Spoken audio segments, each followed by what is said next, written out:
Kanu to defend himself or lose right to do so. Oyo Court clears PDP to hold national convention in Ibadan.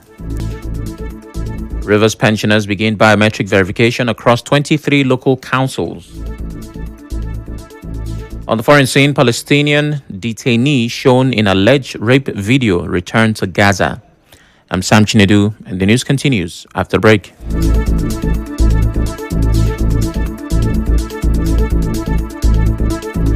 When in dire need of assistance or help within River State, please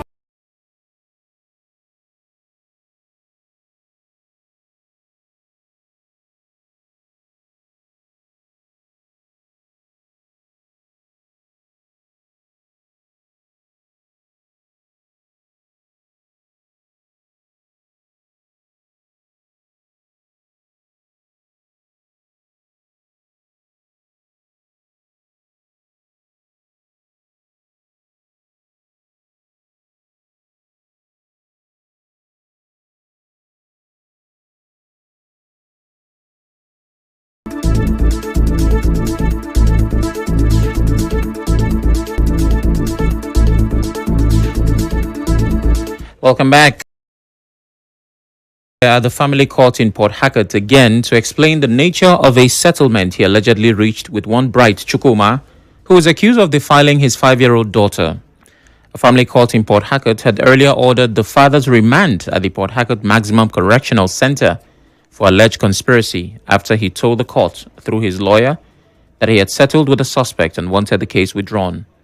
The presiding judge, Justice Rita Ogugwa, rejected the application and expressed concern that the father may have conspired with the accused through a financial arrangement, ignoring the well-being and future of the child. Justice Ogugwa directed that the father be brought back to court on November 11 to explain the nature of the settlement in such a serious case. Recall that Bride Chukwuma is currently facing trial for allegedly defiling the 5-year-old girl on April 11 in Odagwa community, a local government area of River State. He has pleaded not guilty to the one-count charge which violates Section 32, subsections 1 and 2 of the River State Child Right Law, number 6 of 2002. Meanwhile, still in River State, a state high court in Port Harcourt has granted bail to 4 men accused of trying to kill the leader of the conscience of the Ogoni people, Gani Toba. Each of the 4 men were granted bail of 500,000 naira, with 3 people standing as shorties. The judge, Justice Augusta Chukwu, said one of the shorties must be a government-recognized traditional ruler from Zakpa community. The second shorty must be a staff of Kana local government, not lower than level 15. And the third must own a house in Port Harcourt. The judge also ordered the suspects to give their bank details to the court. The case will continue on November 18. The 4 men, Savior Robert, also called Timberland, Leso Pugiesere, Leka Dele Manapo, and Dele Akpobari, popularly known as Bob Satan, are charged with 7 offenses, including conspiracy, attempted murder, cultism, and illegal possession of guns. They were accused of attacking Gani Toba on March 12, 2023 in Zakbakana local government area, shooting him several times and leaving him unconscious. To another court case drawing national attention, Justice James Omotosho of the Federal High Court has given the leader of the proscribed indigenous people of Biafra, Nnamdi Kanu, until November 5 to defend the alleged terrorism charges against him or waive his right to do so. Justice Omotosho said this after Kanu failed for the 4th day to enter his defense after the prosecution closed its case and the court overruled his no-case submission. And away from the courtroom to the home front, pensioners and staff in River State will begin a biometric verification exercise across all 23 local government areas of the state. The River State Local Government Service Commission said the exercise is to update records and to ensure accurate data for all workers and pensioners in the council. In a statement signed by its chairman, Israel Amadi, the commission directed all staff to collect and fill out their verification forms, which already have their names printed at their respective local government offices. It said all completed forms and required documents must be submitted on or before this Thursday. The commission also advised staff to provide active phone numbers so they can receive text messages with details about their physical biometric capture. It thanked all workers and pensioners for their cooperation toward making the verification process smooth and transparent. And now we move to Konoboe community in Kana local government area. Residents there are crying out over flooding and raising alarm over the deplorable condition of their road. Speaking in an interview, residents said flooding has taken over major parts of the Boy Road, making movement difficult. They explained that the poor state of the road has prevented their children from going to school and made it impossible for women to access their farmlands. They also said the flooding has led to the loss of properties worth millions of naira. Well, once it is raining season like this, our women, our farmer, our children are not go to school through that road. The place is faulty. Flood have taken over every part of that area. That road is the only leftover road that is remaining. That road linked to Kereke, Andoni, Nyokuri, and Bamboo. Instead of that road to help the farmers, the road is now hurting them. The only bridge there has been broken. I am mostly even affected than any other person because my house is about 2 poles away from the road. The road we are talking about is so dilapidated that our people can no longer cross to other neighboring communities. Anytime there is rain, there is flood.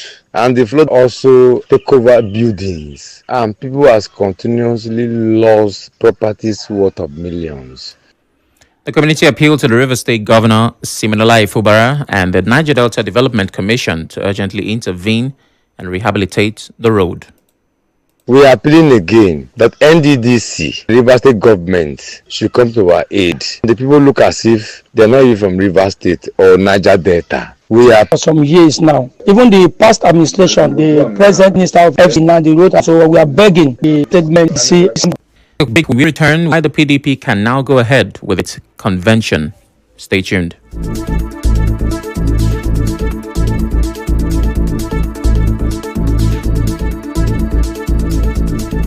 Government of River State Ministry of Education public interest announcement.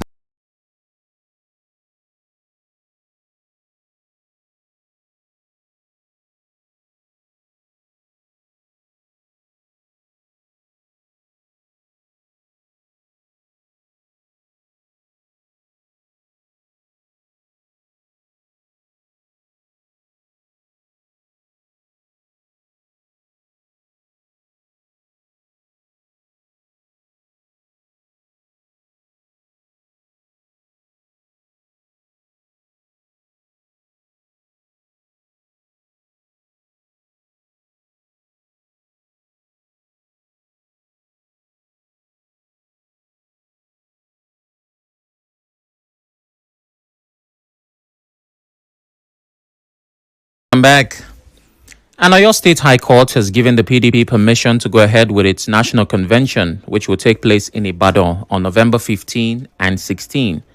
The court also ordered the Independent National Electoral Commission to be present and monitor the event. The ruling was given on Monday by Justice A.L. Akintola after hearing an application filed by Folaha Malomo Adelabi. Adelabi had asked the court to stop anyone from disrupting or preventing the PDP's planned national convention, where new national officers will be elected. The court agreed, pending further hearing of the case. But former Ekiti State Governor Ayodele Fayose has rejected the court order. Fayose said the order has no effect and cannot be obeyed by anyone, including INEC. He added that even an ordinary person would know the State High Court cannot overrule a federal high court. Fayose also called on the National Judicial Council to punish Justice A.L. Akintola, who gave the order, even though there was already a judgment from Justice James Omotosho on the same issue on October 31.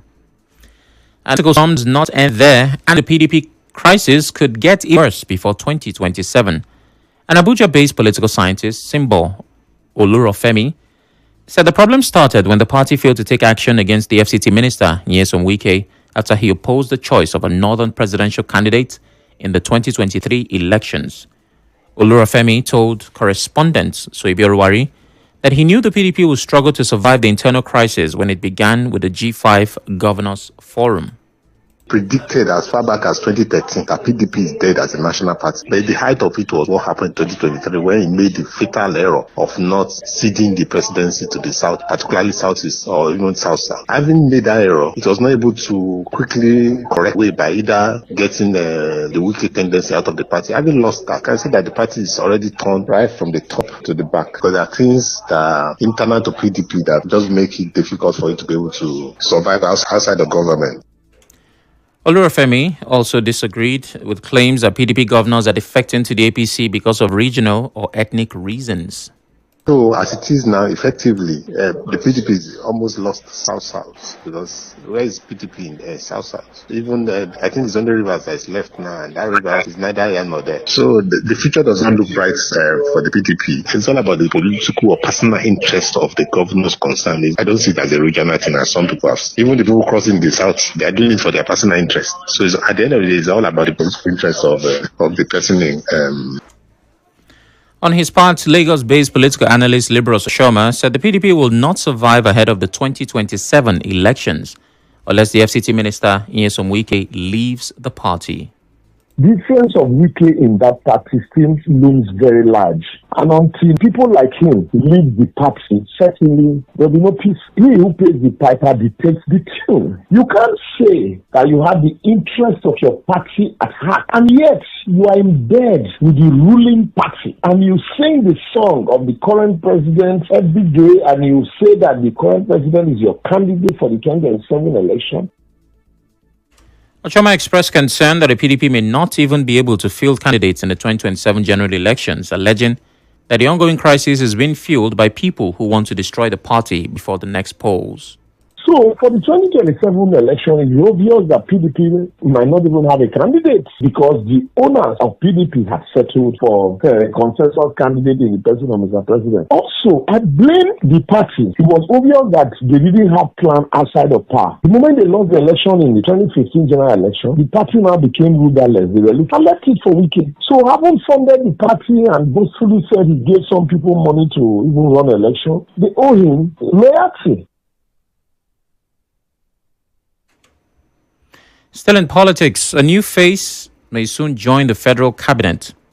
President Bola Tinubu has written to the Senate requesting the screening and confirmation of Dr. Kingsley Tochukwu Ude, a senior advocate of Nigeria from Enugu State, as a minister. The letter was read on the floor of the Senate by Senate President Godswill Akpabio during Tuesday's plenary. It follows the resignation of former Minister of Innovation, Science and Technology, Uche Naji. And in diplomatic circles, more reactions trailed U.S. President Donald Trump's comments on Nigeria. A lawyer, Courage Nsirimovu, has described as condescending the remarks made by U.S. President Donald Trump, who referred to Nigeria as a disgraced nation. In an audio message, Nsirimovu, who is also the coordinator of the PILEC Center for Civic Education Initiative, said Trump's comments reflect dictatorial tendencies. He noted that any form of intervention in Nigeria's affairs should be carried out with respect and in consultation with President Bola Tinubu. Nsirimovu added that assistance from the U.S. should come through diplomacy and mutual understanding, not through threats or intimidation. It is very, very condescending for President Donald Trump to not only call Nigeria a disgraced nation, but to seek to invade our territory without the consent of our president. He has acted as a dictator. This is not how democracy should be. Even if he wants to help Nigeria, it should be done with regard and respect. Yes, we need help, but it should flow from diplomacy, not from these threats.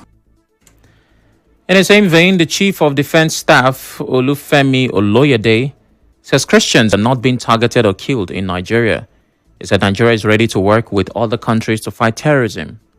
Oluyede spoke after meeting with the National Security Advisor on Monday. He explained that terrorism is a problem facing many countries, not just Nigeria, and it can only be stopped when nations work together. Also, former Chief of Army Staff Abdurrahman Dambazao says the claims that Christians are being targeted and killed in Nigeria are just propaganda.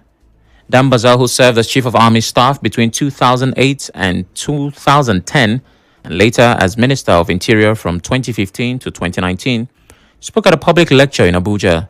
He said some American politicians and pastors are spreading false stories that make Nigeria's security problems look worse and could divide the country.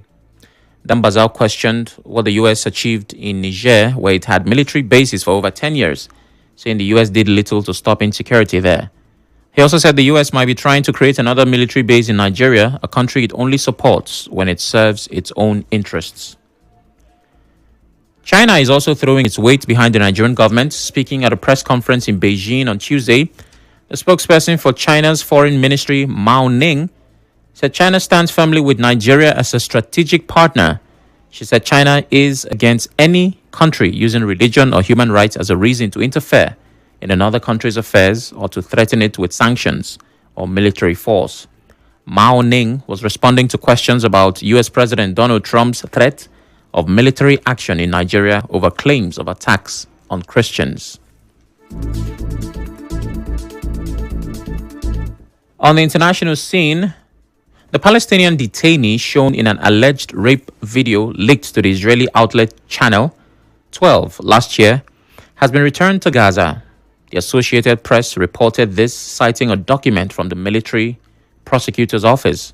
The fallout from the leak has led to the resignation and arrest of Israeli Army's top lawyer, Yifat Toma Yerushalmi, on suspicion of allowing the clip to become public. She is currently under investigation and the army is preparing her replacement. Heavy Israeli artillery fire has continued in southern Gaza, while farms and houses have been destroyed in the eastern areas of Gaza City.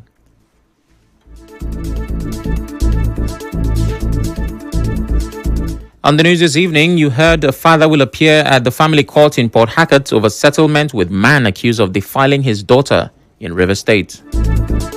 You heard the Federal High Court has ordered IPOB leader Kanu to defend himself or lose his right to do so. We also told you an Oyo State High Court has cleared the PDP to hold its national convention in Ibadan. Rivers pensioners have begun biometric verification across 23 local councils. On the foreign scene, the Palestinian detainee shown in an alleged rape video has returned to Gaza. The news was edited by Martha Okere. To reach the news team, send an SMS or WhatsApp to 0808 721 7215. I'm Sam Chinedu. Thanks for listening.